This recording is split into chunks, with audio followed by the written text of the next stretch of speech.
नमस्कार प्रणाम। हम सिंगर कवि मजनू महावीर तमाम श्रोता लोग के गोड़ छुके गोड़ लगता नहीं भैया। हमारे गो एल्बम देवी की भक्ति में अल्लाह के भाव में हमारे गो छोटी मोटी बिहिया मोतिन माई के कहानी सुरमाला स्टूडियो कोन नगर में भैया के द्वारा जा रहल बा। आशा न पूर्ण विश्वास करते नहीं कि सब के अच्छा लागी।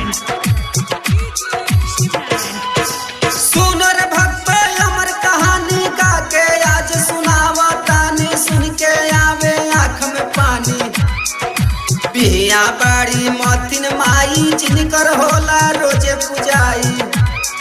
सुनो रे भक्तो ध्यान लगाई कहवा गई रहली माई। जिनकर बाटे सगरो सोर बाटे हो इतिहास रचाई। जिनकर बाटे सगरो सोर बाटे हो इतिहास रचाई। ओही देवी के गाई लगा था सुनो श्रोता ध्यान लगाई।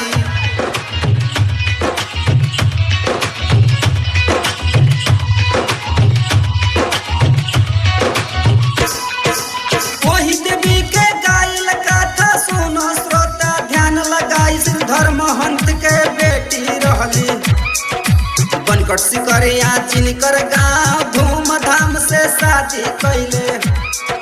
भोरे बेटी विदाई कैले डोली चलल तुलसी हर गाँव। बीच जंगल में डोली पहुँचल कथा सुनो रे मोतिन माई के। बीच जंगल में डोली पहुँचल कथा सुनो रे मोतिन माई के।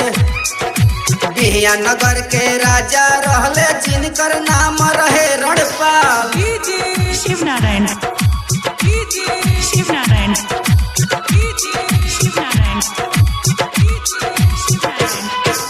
बिहिया नगर के राजा रहले जेकर नाम रहे रणपाल। रहले दुष्ट बलात्कारी करत रहले अत्याचारी। माता जर के सती भैली दुष्ट के हाथे माता नयली भैल राजा के सर्वनाश। अब सुनो आगे के कहानी अंग्रेज बनावे रेलवे लाइन। पटरी कबर के बाहर आवे तो मैया जी सपना दिहनी।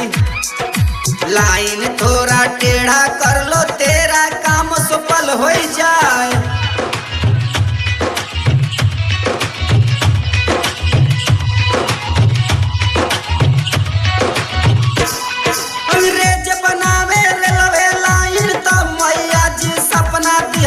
लाइन थोड़ा टेढ़ा कर लो तेरा काम सफल हो जाए। मजनू महावीर शीश नवाई गा के दिहले सबके सुनाई। सुनो रे श्रोता ध्यान लगाए।